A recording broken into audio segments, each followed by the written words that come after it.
What was the duty of care for you, Jackson? The duty of care to know that if something had happened to your friend, you could be able to find the ways and means Jackson in this matter. The government chemist report, the forensic scientific evidence, the DNA profile showed that before the deceased died, you are committed a sexual act against nature according to our laws. And the DNA profile showed clearly that beyond any reasonable doubt, that you were the last person seen to be with the deceased. Which situation? At the tamasha. Which situation? Walking at the staircase to your apartment. Which circumstances then place you at the scene of the crime? The DNA profile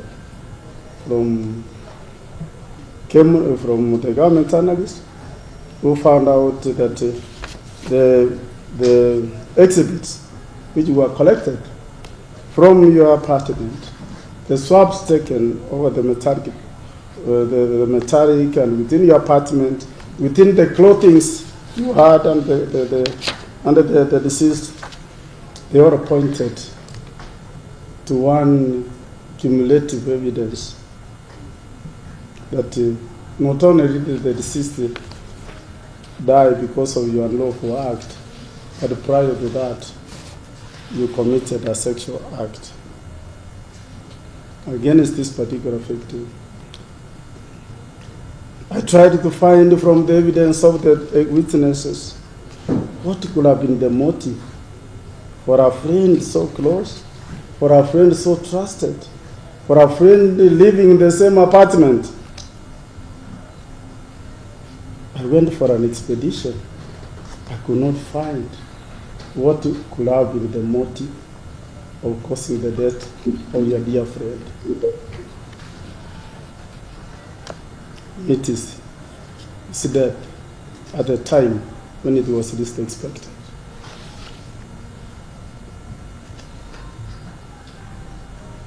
This story, Jackson, continues to unfold in a much more intriguing manner of the evidence of the witnesses like PW14, PW7.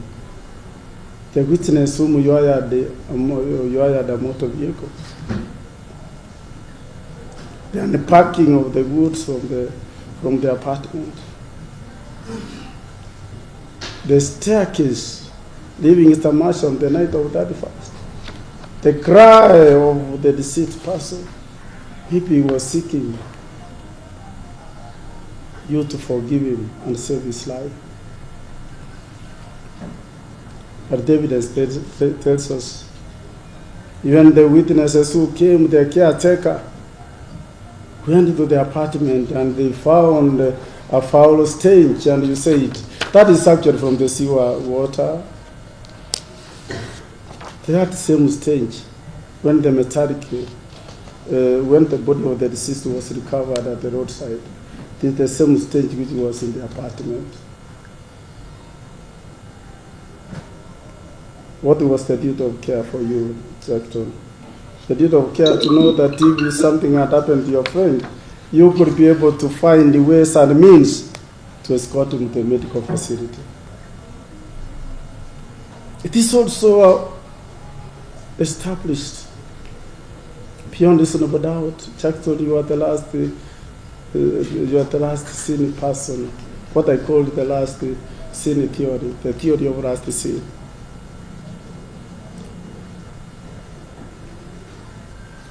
Enjoyed an evening at Tamasha. We went home at the staircase.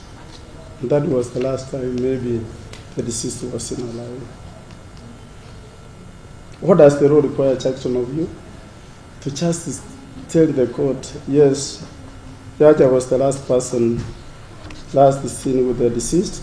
This is then how the deceased died without my involvement.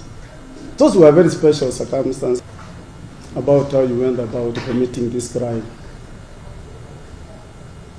Look back Look at your movement to go and procure a metallic box.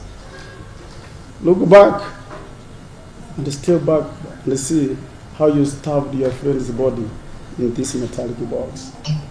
Look back when you carried it and threw it, dumped it on the roadside. Maybe you are destroying evidence, Jackson, but that demonstrates. Why am I saying this to you, Jackson? That you weigh those, including the DNA profile. You had such hatred, you had such ill will, you had such revenge and vengeance to your trusted friend that you made sure that his killing would shake Washington County. His killing would shake the entire world. The evidence on the death of the deceased is overwhelming. What's my next finding, Jackson? The death of the deceased was unlawfully caused. Where do you find that evidence? You just go to the postmortem. Where do you find that evidence? You look at how his body was stabbed in the metallic and thrown out. Where do you find that evidence?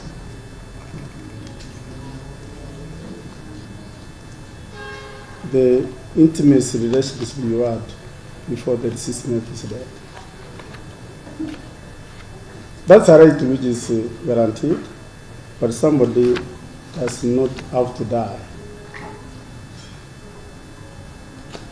So what places you at the scene of the crime? The scientific evidence, the direct evidence, the last scene theory, as you were in Tamasha, the mobile phone, the utilization of the Mpesa account as if it was your own account. Jackson, this afternoon, having methodically evaluated the totality of the evidence presented before this court and carefully weighed the prosecution case against your defense, and having subjected the evidence to very high level of stringent standards demanded by our law and the Constitution,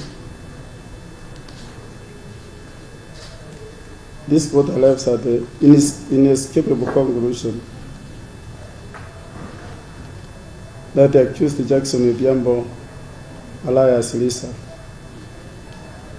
is guilty of murder under Section 203 as punished under 204 of the Penal Code, and the same was committed with the malice aforethought, and not only the malice aforethought, but the one premeditated. I find you guilty of the offense and convict you according to the law established. That's the decision of this court, Rector. We'll move to the second phase with you, where we'll be able to demand careful considerations of all the factors that may bear upon the ultimate sentence